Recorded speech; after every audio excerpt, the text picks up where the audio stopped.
ओम शांति। भगवत गीता श्लोक क्लास में आज शुक्रवार है, इसलिए आज के क्लास में बेसिक कोर्स देखेंगे। बेसिक कोर्स में बात चल रही थी भगवान सर्वव्यापी नहीं है, इसके हमने प्रूफ समझे हैं कुछ। जैसे कि पिछले हफ्ते हमने समझा है 8वां प्रूफ, भगवान सर्वोच्च चैतन्य शक्ति है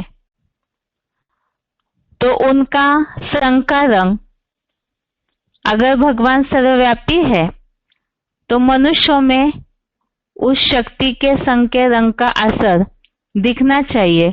जैसे लोहा अग्नि में तपता है तो उसका असर लोहे पर दिखता है, इसी तरह भगवान जो इतने शक्तिवान है तो वो अगर मनुष्य मात्र में व्यापक है तो उनकी शक्ति का असर दिखना चाहिए। बल्कि मनुष्य तो आज विपरीत बहुत ही ज्यादा दुखी, अशांत और कमजोर है, और इस प्रूफ से ये सिद्ध होता है कि भगवान मनुष्य सभी में व्यापक नहीं है। 9वां प्रूफ हमने समझा था, जहां गुणी होगा वहां गुण अवश्य होगा। भगवान गुणों के भंडार है तो मनुष्यों में अगर भगवान व्यापक होते तो उनके गुणों का असर मनुष्यों में दिखना चाहिए। बल्कि इसके विरोध में मनुष्य आज सबसे ज्यादा दुराचारी, अवगुणों वाले दिखने में आते हैं। इसके अलावा हमने समझा था भगवान कण कण में व्यापक है, ये जो मान्यता है इसके लिए हमने प्रूफ देखा था।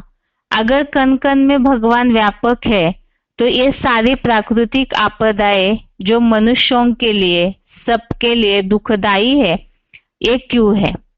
अगर भगवान कण कण में व्यापक होते तो भगवान का सबके लिए दुखदाई कैसे हो सकते हैं?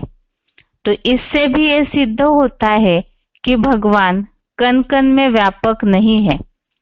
इसके अलावा जो दुराचार और दुष्कर्म हो रहे, भ्रष्टाचार, अत्याचार, हिंसाचार जैसे जो भी दुष्कर्म इस संसार में दिखने में आ रहे हैं, अगर भगवान ऐसे हिंसाचारी, भ्रष्टाचारी मनुष्यों में व्यापक होते तो फिर भगवान तो गुणों का भंडार है, पवित्रता के सागर है, तो मनुष्य ऐसे सारे दुष्कर्म क्यों कर रहे हैं? भगवान तो सबकी रक्षा करने वाले हैं, सबको सुमार्ग बताने वाले हैं, तो आज मनुष्यों की यह हालत क्यों है? तो इस बात से भी यह सिद्ध होता है कि भगवान मनुष्यों में व्यापक नहीं है। इसके अलावा 11वां प्रूफ हमने पिछले हफ्ते देखा था, जानवर, कीटक, पशु, पंछी सब में ही, सब जीव जंतुओं में भी भगवान का वास है, ऐसे कहा जाता है। भगवान तो ऊंचते ऊंच हस्ती है, ऊंचा तेरा धाम, ऊंचा तेरा नाम कहा गया है। तो इतनी श्रेष्ठ हस्ती और नीच में कैसे वास कर सकते हैं, नीच में कैसे प्रवेश कर सकते हैं? क्योंकि जो भी जानवर है वो तो हिंसक, दुखदाई, गंध खाने वाले ऐसे रहते हैं, और मनुष्यों की तुलना में उनमें समझ भी कम है। तो ऐसे नीच क्वालिटी वाली जो योनियां है उनमें भगवान का वास कैसे हो सकता है? दूसरी बात, भगवान जानवर में प्रवेश करे तो उवाच कैसे करे? ये सब बातों को न समझने के कारण मनुष्यों ने ऐसे गलतफहमी से कह दिया, जबकि भगवान तो श्रेष्ठ से श्रेष्ठ हस्ती है, वो तो ऊंचे स्थान में ही बैठेंगे। तो इन सब बातों से अभी तक जो हमने 11 प्रूफ देखे, इन सब बातों से तो ये समझ लिया कि भगवान सर्वव्यापी नहीं है, और मनुष्यों ने तमोप्रधान बनने के कारण कलयुग अंत में संसार की सबसे बड़ी सत्ता जो है ईश्वर, जो श्रेष्ठ शासन करता है, उनको पत्थर ठीक कर भीतर में ठोक कर कण कण में व्यापक समझकर भगवान की सबसे बड़ी ग्लानि कर दी है। ये तो हो गई पिछले हफ्ते के कोर्स की रिवीजन। अभी आज के क्लास में देखते हैं भगवान सर्वव्यापी नहीं है, इसका 12वां प्रूफ।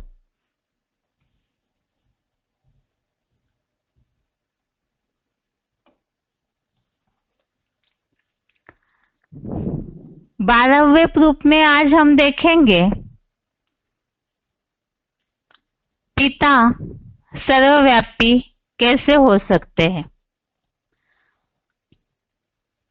जैसे कि सभी मनुष्य मात्र इस बात को जानते हैं, भगवान से हम सभी का क्या संबंध है।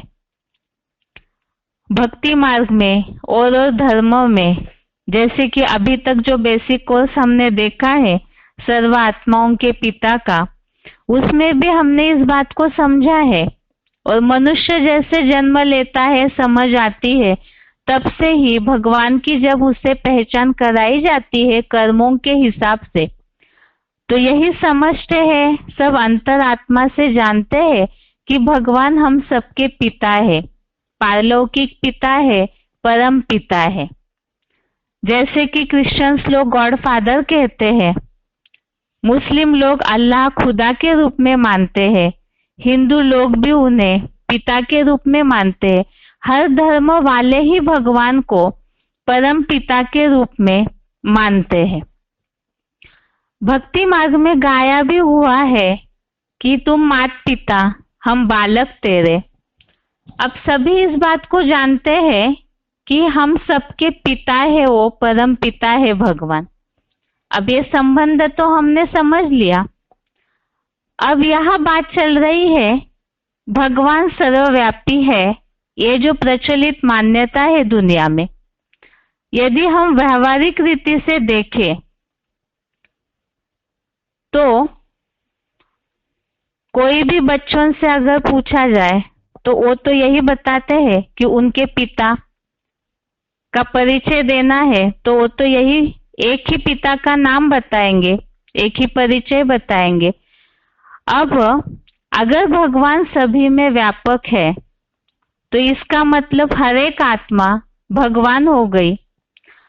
और अगर हर एक आत्मा सभी में व्यापक है अर्थात सभी भगवान हो गए, और जब सभी भगवान हो गए तो इस सृष्टि पर जितने भी मनुष्य आत्माएं हैं वो सब भगवान के रूप हो गए। और तो क्या सभी हमारे लिए पिता, टीचर, सदगुरु का रूप माने जाएंगे?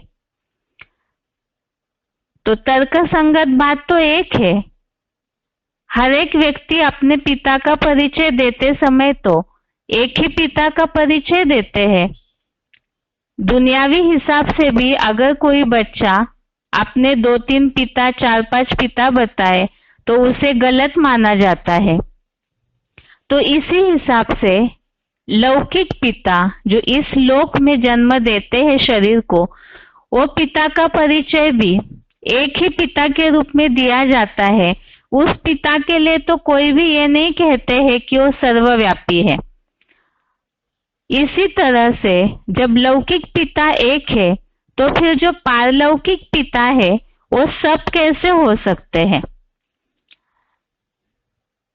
इस हिसाब से भी अगर देखा जाए तो पिता सर्वव्यापी कैसे हो सकते हैं? तो भगवान गॉड फादर है, सभी आत्माओं के पिता है, तो पिता एक है, अनेक नहीं होते हैं।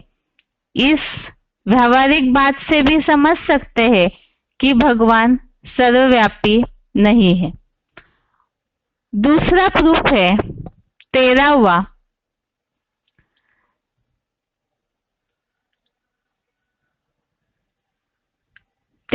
प्रूफ है भाईचारा क्यों कहते हैं। भाईचारा अर्थात आपस में सभी भाई भाई है ऐसे माना जाता है। अब जैसे कि अभी एक प्रूफ देखा हमने, अगर सभी भगवान के रूप है तो सभी ही पिता हो गए, पारलौकिक पिता हो गए, जितने भी मनुष्य मात्र है इस सृष्टि पर। और उस हिसाब से देखा जाए तो सब आपस में पिता पिता हो गए, अर्थात जैसे कि भाईचारा हो जाता है, ब्रदरहुड कहा जाता है। अगर सभी ही आपस में भगवान का रूप है तो आपस में सब पिता पिता हुए, लेकिन ऐसे तो कोई कहता नहीं है एक दूसरे को आपस में, हम आपस में एक दूसरे के पिता पिता है। फादरहुड होना चाहिए, लेकिन ऐसे कोई कहता नहीं है। कहते समय तो सब आपस में भाईचारा कहते हैं। तो ऐसे क्यों कहते हैं? जैसे कि दुनिया में एक कहावत मान्यता प्रचलित है, हिंदू मुस्लिम सिख ईसाई आपस में सब भाई भाई। तो भाई भाई का नाता आपस में जुड़ा कैसे? लौकिक परिवार में भी आपस में भाई बहन होते हैं, तो अपने आप को आपस में भाई बहन तब कहते हैं, एक परिवार के भांति तब कहते हैं जब वो एक माता पिता को मानते हैं। तो इसी तरह से यहाँ भी जब एक पिता की संतान है तो आपस में वो भाई बहन भाई भाई हो जाते हैं। इसी तरह से हिंदू मुस्लिम सिख ईसाई सब आपस में भाई भाई ये जो नारा लगाते हैं, अर्थात जरूर इस बात को वो अंदर से जानते हैं कि हम सब एक पिता की संतान है, सर्व आत्माओं के पिता। इस कोर्स में हमने इस बात को बहुत अच्छे से समझा है। सर्व आत्माओं के पिता का रूप तो एक है, इस हिसाब से सभी ही उस पिता को, गॉड फादर को, अल्लाह, खुदा को, भगवान को मानते हैं। तो उस हिसाब से अगर भगवान सर्वव्यापी है तो ये जो भाई भाई का संबंध जोड़ा गया है आपस में, ये संबंध कैसे जुड़ेगा? दूसरी बात है, पिता एक होता है तो एक के प्रति श्रद्धा भावना होती है सभी के मन में। अब आपस में जब ये नाता ही सभी के मन में क्लियर नहीं हो जाता है, जैसे कि बताया भगवान सर्वव्यापी है तो आपस में परम पिता है भगवान, तो आपस में सब पिता पिता हो गए। और पिता से तो वर्षा मिलता है, स्नेह मिलता है, ये ऐसा रिश्ता है। लौकिक पिताओं से भी बच्चों का एक स्नेह भरा रिश्ता होता है, बचपन से प्यार मिलता है और बड़े होने के बाद उस पिता से बच्चों को वर्षा मिलता है। इसी तरह से भगवान को सब पारलौकिक पिता के रूप में, गॉड फादर के रूप में मानते हैं, क्योंकि भगवान से सबको सुख शांति का वर्षा मिलता है। अब जब ढेर पिता हो गए, भगवान सर्वव्यापी हो गया, तो जो श्रद्धा स्थान पारलौकिक पिता के प्रति निर्माण होना चाहिए वो कैसे निर्माण होगा? दूसरी बात, भगवान से जो वर्षा मिलता है उस वर्षे की अनुभूति कैसे करेंगे? क्योंकि ढेर सारे पिता हो गए, श्रद्धा स्थान जब एक के प्रति निर्माण ही नहीं हो पा रहा है तो वर्षा लेंगे किससे? और वो वर्षे की जो अनुभूति होनी चाहिए, पिता एक है तो एक पिता से बच्चों को वर्षा मिलता है, तो उस वर्षे की खुशबू कहाँ से आएगी, कैसे आएगी? तो ये सारी बातों से भी ये सिद्ध होता है कि भगवान सर्वव्यापी नहीं है। दूसरी बात है, भगवान के लिए कहा जाता है सबका मालिक एक है। जैसे पिता एक है, इसी तरह से सबका मालिक एक है। ऐसा गायन है, तो गायन क्यों है? अगर भगवान सर्वव्यापी है अर्थात सभी में ही व्यापक है, तो फिर ये एक भगवान है, गॉड फादर इज वन, सबका मालिक एक, ये गायन क्यों है? तो इन सब बातों से भी ये सिद्ध हो जाता है कि भगवान सर्वव्यापी नहीं है। इसके अलावा अगला प्रूफ है 14वां, भगवान सर्वव्यापी इस मान्यता को एक मान्यता से जोड़ा हुआ है शास्त्रों में कि आत्मा परमात्मा का अंश है। ये कहा जाता है कि आत्माएं जो है वो सब परमात्मा से ही निकले हुए अंश है और इस आधार से ही भगवान सभी मनुष्य आत्माओं में, सभी में ही व्यापक है, ऐसे माना जाता है। अब सबसे पहली बात तो इस बात को समझना जरूरी है कि क्या आत्माएं परमात्मा का अंश है, क्योंकि जब इस बात को हम सही रीति से समझेंगे तो ये बात भी सिद्ध हो जाएगी कि भगवान सर्वव्यापी की मान्यता गलत है। अब इस बात को समझाने के लिए ही शास्त्रों में इस तरह से कहा जाता है कि हम सब आत्माएं सागर से निकले हुए बुदबुदे हैं। अर्थात ही जैसे सागर में बुदबुदे जो है वो सागर के पानी से ही निर्माण हो जाते हैं, सागर के पानी का अंश ही बुदबुदा है, तो इसी तरह से ही ये जितने भी मनुष्यों का विशाल समुदाय है वो सब आत्माएं जो है वो सागर से, भगवान सागर हो गए और उनसे निकले हुए बुदबुदे आत्माएं हो गए और इस आधार से ही भगवान सभी में व्यापक है, ऐसे शास्त्रों में माना गया है। अब इस बात को समझने के लिए हम समझते हैं जैसे सागर से जो बुदबुदे निकलते हैं तो उनमें सागर के गुण जरूर दिखने में आएंगे। सागर का पानी से कहीं से भी कोई अंश अगर हमने उठा लिया तो सारे सागर के पानी में उसका खारापन जरूर दिखने में आता है। अब आत्माएं जो है अगर परमात्मा से निकला हुआ अंश है, अंश अर्थात जैसे परमात्मा से निकला हुआ एक छोटा सा टुकड़ा हो गया, अगर ऐसे है तो फिर आत्माओं में इतने सारे दुर्गुण जो भरे हुए हैं वो कहाँ से आ गए? ये बात इसलिए समझना जरूरी है क्योंकि परमात्मा के लिए, भगवान के लिए तो कहा जाता है कि वो गुणों का सागर है। जैसे भक्ति मार्ग में कहा हुआ है कि भगवान के गुण, सागर की पूरी स्याही बनाई, जंगल के पूरे पेड़ का कलम बनाया और आसमान को कागज बनाया, तो भी भगवान के गुण लिखने कम पड़ जाएंगे। तो इतना गुणों का भंडार है भगवान। फिर आत्माएं जो है वो अगर परमात्मा से निकला हुआ अंश है अर्थात सागर के बुदबुदे के समान है, तो फिर मनुष्यों में इतने सारे जो दुर्गुण भरे हुए हैं वो कहाँ से आ गए? क्योंकि भगवान तो गुणों का भंडार है, तो भगवान के गुणों का जो मिठास है वो मनुष्यों में दिखना चाहिए। जैसे सागर में जो पानी में खारापन है तो सागर के कोई भी अंश में वो दिखाई देता है, हर बुदबुदे में वो सागर के पानी का खारापन दिखने में आएगा। लेकिन यहाँ तो हर एक आत्माएं जो है, जितनी भी मनुष्य है इस सृष्टि पर, वो सब में ही अलग अलग संस्कार दिखने में आते हैं। ऐसे कहा जाता है साइंस के हिसाब से भी एक का चेहरा भी किसी से मिलता नहीं है, और वैसे भी देखा जाए एक तर्कसंगत बात है, एक का पार्ट न मिले दूसरे से, एक का संस्कार न मिले दूसरे से, यहाँ तक कि एक का विचार भी दूसरे से नहीं मिलता, किसी के कर्म भी किसी से नहीं मिलते हैं।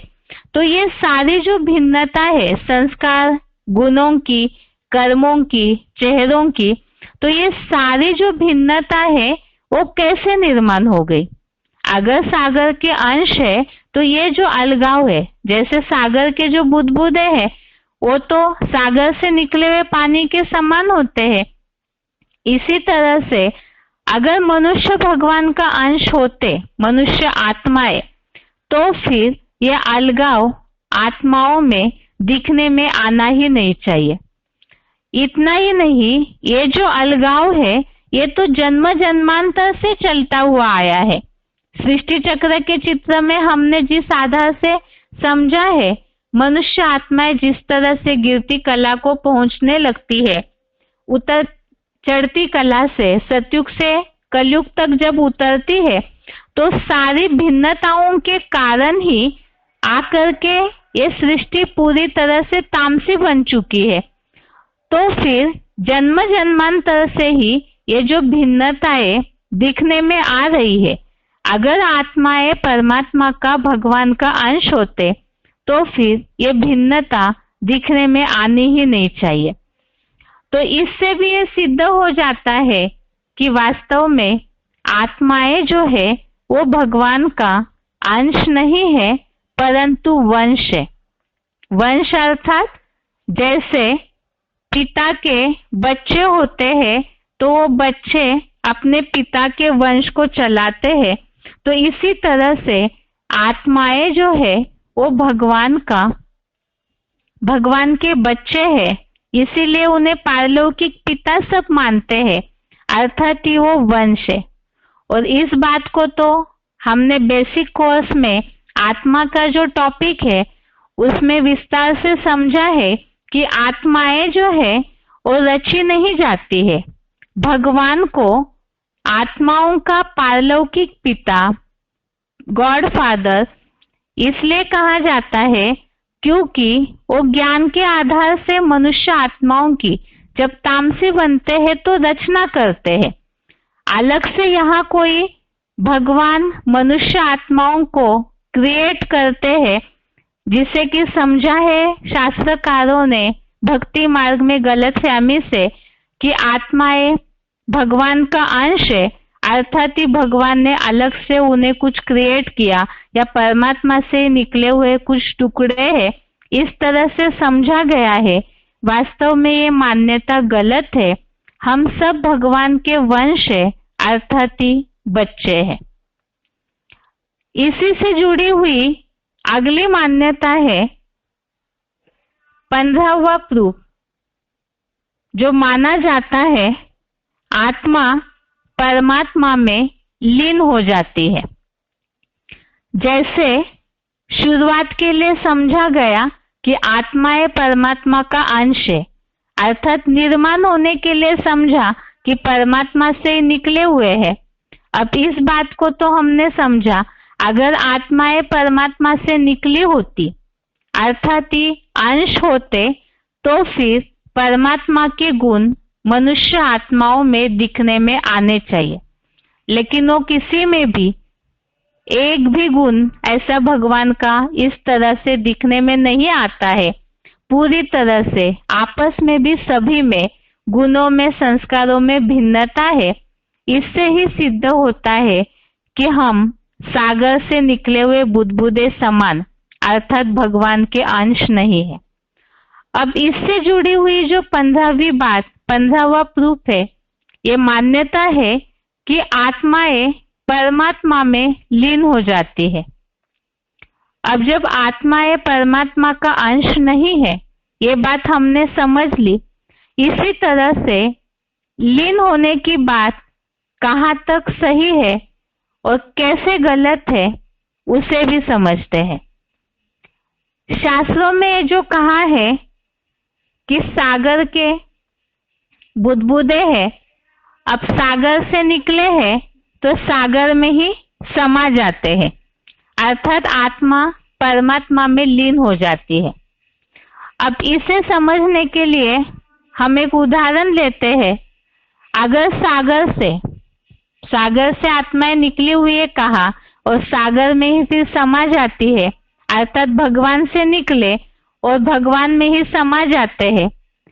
अगर हमने चुल्लू भर पानी सागर से उठा लिया और फिर से उस चुल्लू भर पानी को सागर में डाल दिया, अब वो डालते ही तुरंत सागर में मिक्स हो जाता है। अब वही चुल्लू भर पानी जो हमने उठाया था, फिर से अगर उसे दोबारा उठाना चाहे तो उठा नहीं सकते हैं, क्योंकि इतने विशाल सागर में वो चुल्लू भर पानी जैसे ही मिक्स हो जाता है वैसे ही उसका अस्तित्व ही खत्म हो जाता है। तो इसी तरह से आत्मा परमात्मा में लीन होना अर्थात ही उसका अस्तित्व पूरी तरह से नष्ट हो जाना, पूरी तरह से विनाश होना, अस्तित्व खत्म हो जाना। अब जैसे चुल्लू भर पानी के उदाहरण से हमने समझा, पानी का अस्तित्व खत्म हो गया, सागर में पूरी तरह से मिक्स हो गया। इसी तरह से आत्मा परमात्मा में लीन होना, परमात्मा सागर है और आत्माएं परमात्मा में अगर लीन हो जाती है अर्थात सागर में मिक्स हो जाती है तो उनका अस्तित्व हमेशा के लिए ही खत्म हो जाना। भगवान सर्वव्यापी है, इस बात को शास्त्रों में, भक्ति मार्ग में इस तरह से बताया जाता है कि हम सब भगवान से निकले हुए हैं, इसीलिए हम सब में भगवान का वास है और फिर अंत में हम सब आत्माएं भगवान में लीन हो जाएंगे। तो इस तरह से एक भगवान ही बचेंगे, इस तरह से बताया जाता है। लेकिन वास्तव में आत्मा अगर इस तरह से परमात्मा में लीन हो जाती है तो उसका अस्तित्व हमेशा के लिए खत्म हो जाएगा। लेकिन आत्मा के पाठ में हमने गीता के जो बातें देखी है उसमें आत्मा के गुणधर्मों को हमने देखा कि आत्मा तो अजर, अमर, अविनाशी है, तो उसका विनाश कैसे हो सकता है। भगवत गीता के आधार से हमने कई सारे ऐसे श्लोकों का उल्लेख देखा जिसमें ये भगवान ने अर्जुन को स्पष्ट समझाया है कि आत्मा जो है वो अजर, अमर, अविनाशी है, वो ना ही उसका अस्तित्व पूरी तरह से कभी खत्म होता है। अब इस बात को समझने के लिए ही एक बार फिर से जो हमने आत्मा के पाठ में कुछ आत्मा के संबंधित भगवत गीता के श्लोक देखे थे उसे एक बार फिर से देखते हैं। आत्मा अविनाशी है, इसका भगवत गीता में आए हुए कुछ उल्लेख।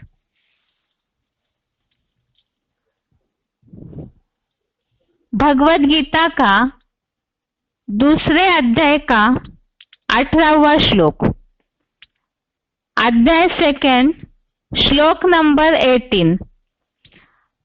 ये श्लोक है, अंतवंत इमे देहा नित्यस्योक्तः शरीरिणः अनाशिनो प्रमेयस्य तस्मात् युद्धस्व भारत। इस श्लोक में आत्मा अविनाशी है, इसके लिए शब्द आया है अनाशिनः, अर्थात ही आत्मा अविनाशी है। इसी तरह से दूसरे अध्याय का 20वां श्लोक, अध्याय 2 का श्लोक नंबर 20, ये श्लोक है, न जायते म्रियते वा कदाचिन्नायम् भूत्वा भविता वा न भूयः अजः नित्यः शाश्वतो यम पुराणो न हन्यते हन्यमाने शरीरे। तो इस श्लोक में इस तरह से भगवान ने अर्जुन को समझाया है कि ये जो आत्मा है ना कभी जन्मता है न मरता है और होकर फिर से नहीं होगा, ऐसे भी नहीं है। ये अजन्मा है, नित्य, नित्य अर्थात सदैव रहने वाला, शाश्वत अर्थात सनातन है, पुरातन है और शरीर के नाश होने पर भी मारा नहीं जाता। तो शरीर के नाश होने पर भी मारा नहीं जाता अर्थात ही विनाश नहीं होता, ये खत्म नहीं होता, नित्य है, शाश्वत है। तो ये सारे शब्दों से ही ये स्पष्ट किया है भगवान ने अर्जुन को कि आत्मा का अस्तित्व कभी भी खत्म नहीं होता है। इसी तरह से दूसरे अध्याय का ही 23वां श्लोक नंबर 23, नैनम छिन्दन्ति शस्त्राणि नैनम दहति पावकः न चैनम क्लेदयन्त यापो न शोषयति मारुतः। इस श्लोक में इस तरह से बताया है कि आत्मा को कभी शस्त्र काटते नहीं, हवा सुखा नहीं सकती, अग्नि इसे जला नहीं सकता और पानी इसे भिगो नहीं सकता है। अर्थात आत्मा के ऊपर कोई भी 5 तत्वों का असर नहीं होता। अर्थात आत्मा अविनाशी है। इसी बात को स्पष्ट करने के लिए ये बात बताई कि उसको शस्त्र नहीं काटते, अग्नि नहीं जला सकती, अर्थात ये आत्मा अविनाशी है। ऐसे ही दूसरे अध्याय का 30वां श्लोक नंबर 30, देहि नित्यम अवध्योयम देहे सर्वस्य भारत तस्मात् सर्वाणि भूतानि न त्वम शोचितुमर्हसि। अर्थात इसमें इस बात का उल्लेख है कि आत्मा सबके शरीरों में रहते हुए भी अवध्य है, अर्थात मारी नहीं जाती है।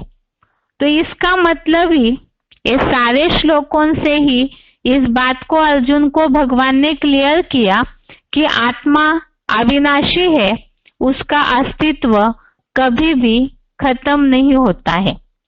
तो शास्त्रों में ये जो बात बताई है, ये जो उल्लेख किया जाता है, समझाया जाता है कि सागर से ही निकली हुई है आत्माएं और फिर से सागर में मिक्स होगी, अर्थात भगवान से निकले हुए हैं और फिर से भगवान में ही मिक्स हो जाएंगे, अर्थात आत्मा परमात्मा में लीन होगी। तो भगवत गीता में जो स्वयं भगवान वाच है, स्वयं भगवान ने आत्मा के परिचय के बारे में ये बात बताई है कि आत्मा का अस्तित्व खत्म नहीं होता, ना ही उसके ऊपर कोई भी बात का न शस्त्र काटते हैं न हवा सुखाती है, अर्थात ही वो अजर अमर और अविनाशी है। इसके अलावा आत्मा का पाठ में हमने इन बातों को समझा है कि आत्मा ज्योति बिंदु एक ऐसा वंडरफुल रिकॉर्ड है जिसमें जन्म जन्मांतर का पार्ट भरा हुआ है। संस्कारों का, गुणों का, कर्मों का एक ऐसा पार्ट भरा हुआ है जो रिकॉर्ड कभी भी न घिसता है, न टूटता फूटता है, न ही उसका कभी विनाश होता है।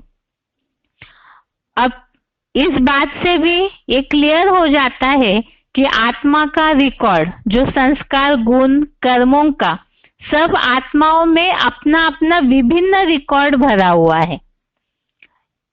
दूसरी बात, जैसे कि आत्मा के लेसन में हमने समझा था कि आत्माएं जो है ये गुण, संस्कार जब शरीर छोड़ती है तो जैसे फूलों से सुगंध हवा बहाकर ले जाती है, इसी तरह से ये जो आत्मा है अव्यक्त, ये भी अपने साथ अपने संस्कार रूपी जो सुगंध है, अपने संस्कार जो है उसे हवा की तरह ही साथ में बहाकर ले जाती है। इस बात को हम इसलिए समझ रहे हैं कि आत्माएं परमात्मा का अंश नहीं है, इसीलिए ही सभी आत्माओं में अपना अपना अलग अलग रिकॉर्ड भरा हुआ है और आत्मा उस रिकॉर्ड को ही अपने साथ बहाकर ले जाती है, अर्थात उसका अस्तित्व खत्म नहीं होता है। और वैसे भी अगर कोई भी ये नहीं चाहेगा कि हमारा अस्तित्व हमेशा के लिए खत्म हो जाए। अब ये सारी बातों से ही जो गीता का उल्लेख है और उसके अलावा भी जो आत्मा के लेसन में भी हमने बहुत सारी आत्मा के परिचय की बातें समझी, इन सब बातों से ही ये सिद्ध हो जाता है कि आत्मा परमात्मा में लीन नहीं हो सकती है, अर्थात ही आत्मा परमात्मा का अंश नहीं है। ये आज का बेसिक कोर्स के हमने 4 प्रमाण देखे। एक बार आज के कोर्स में समझे हुए सारे प्रूफ को शॉर्ट में रिवीजन देखते हैं। सबसे पहले हमने देखा था 12वां प्रूफ, भगवान सर्वव्यापी नहीं है। इस बात को समझने के लिए प्रूफ देखा कि पिता सर्वव्यापी कैसे हो सकते हैं। भगवान जो सभी के पारलौकिक पिता है, परम पिता कहे जाते हैं, गॉड फादर कहे जाते हैं। भक्ति मार्ग में उनके लिए कहा जाता है, तुम मात पिता, हम बालक तेरे। अब पिता जो है वो तो एक ही होता है। हर एक बच्चा अपने पिता का परिचय यही देंगे कि उनके एक पिता है। अगर भगवान सर्वव्यापी है तो सभी ही सभी के लिए बाप हो जाएंगे, पिता हो जाएंगे। अब बाप तो एक होता है, अनेक बाप तो होते नहीं है। इस आधार से भी जब लौकिक पिता एक ही होते हैं तो पारलौकिक पिता अनेक या सब कैसे हो सकते हैं। और इसी से जुड़ी हुई दूसरा प्रूफ है, आपस में सभी आत्माएं जो है आपस में भाई भाई है, भाईचारा कहते हैं। अगर सभी आत्माएं भगवान है, भगवान सभी में व्यापक है, तो फिर आपस में सभी पिता पिता हो जाते। और फिर इतने ढेर पिता होंगे तो कौन किसको वर्षा देगा। दूसरी बात, हिंदू मुस्लिम सिख ईसाई सब आपस में भाई भाई कहते हैं, तो भाई भाई का रिश्ता तो तभी जोड़ते हैं जब उन सब का पिता एक होगा। अब जब भगवान सर्वव्यापी होते अर्थात अनेक पिता होते तो एक पिता से संबंध कैसे जुड़ेगा, एक पिता के प्रति प्यार कैसे निर्माण होगा, और पिता से जो वर्षा मिलता है वो वर्षा भी कैसे प्राप्त होगा। दूसरी बात, सबका मालिक एक कहा जाता है। अगर भगवान सर्वव्यापी है तो फिर ढेरों मालिक हो जाएंगे, अनेक मालिक हो जाएंगे, सब मालिक हो जाएंगे। तो फिर सबका मालिक एक है, ये गायन कैसे हुआ। अर्थात ही भगवान सर्वव्यापी नहीं है, भगवान तो एक ही है।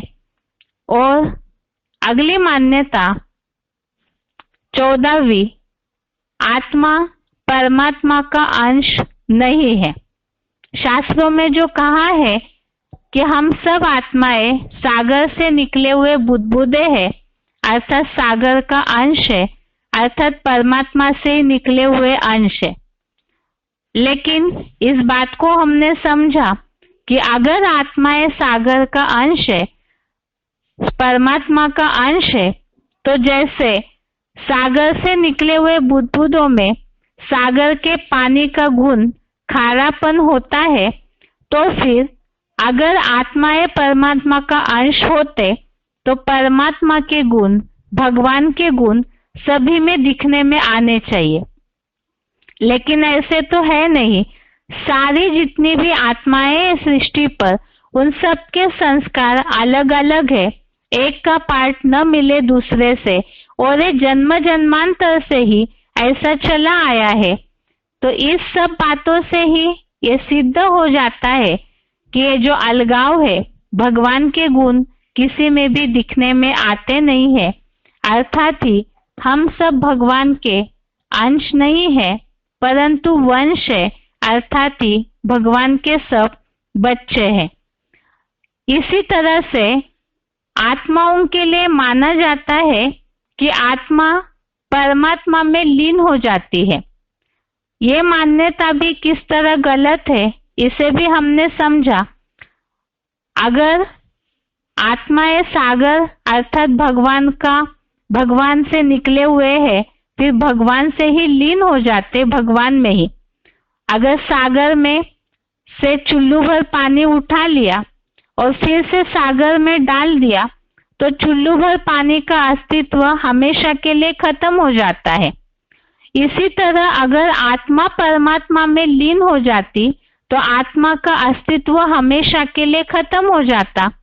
लेकिन आत्मा के लिए तो हमने भगवत गीता के आधार से समझा है कि आत्मा अजर अमर अविनाशी है।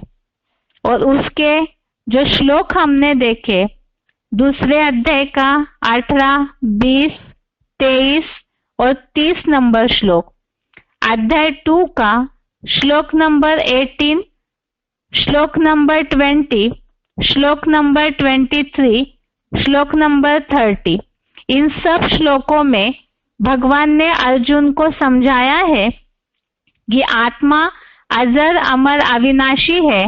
उसे न शस्त्र काटते, न हवा सुखाती, ना ही वो इस शरीर में रहते हुए भी आत्मा अवध्य है, नित्य है, शाश्वत है और अविनाशी भी है।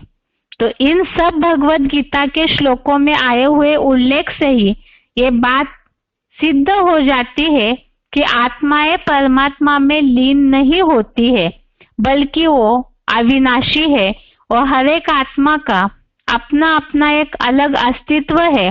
अर्थात ही हर एक आत्मा में अपना एक रिकॉर्ड भरा हुआ है। ये रिकॉर्ड ऐसा है, अर्थात हर एक आत्मा में अपना अपना अलग अलग पार्ट भरा हुआ है। और ये जो पार्ट है, अर्थात ये संस्कार, गुण, कर्मों का जो पार्ट आत्माओं में अपना अपना भरा हुआ है, वो न टूटता है, न फूटता है, न घिसता है। और ये आत्माएं ही अपने इस संस्कारों को ही, जैसे फूलों से सुगंध हवा से बह जाता है, इसी तरह से आत्मा अपने संस्कारों को भी अपने साथ ही ले जाती है। अब आत्माएं अगर परमात्मा के अंश होते और परमात्मा में ही लीन होते, तो गीता में जो उल्लेख आया हुआ है अपने अलग अलग संस्कारों को हवा से ले जाने का, फूलों के सुगंध की तरह ले जाने का, तो इस उल्लेख से ही सिद्ध हो जाता है कि आत्माओं का अपना अपना अलग अलग गुण संस्कार भरा हुआ है। और दूसरी बात, कोई भी ये नहीं चाहेगा कि हमारा अस्तित्व हमेशा के लिए खत्म हो जाए। दूसरी बात, ये सारी बातों से ही ये सिद्ध हो जाता है कि आत्मा अविनाशी है, वो परमात्मा में लीन हो नहीं सकती है, अर्थात ही आत्माएं परमात्मा का अंश नहीं है। रविवार श्लोक टेस्ट के लिए भगवान सर्वव्यापी नहीं है, इसके लिए 12 से लेकर के 15वें प्रूफ तक श्लोक टेस्ट के लिए इन सब बातों के ऊपर प्रश्न होंगे। इसके साथ ही आज के लिए गीता क्लास यहाँ तक ही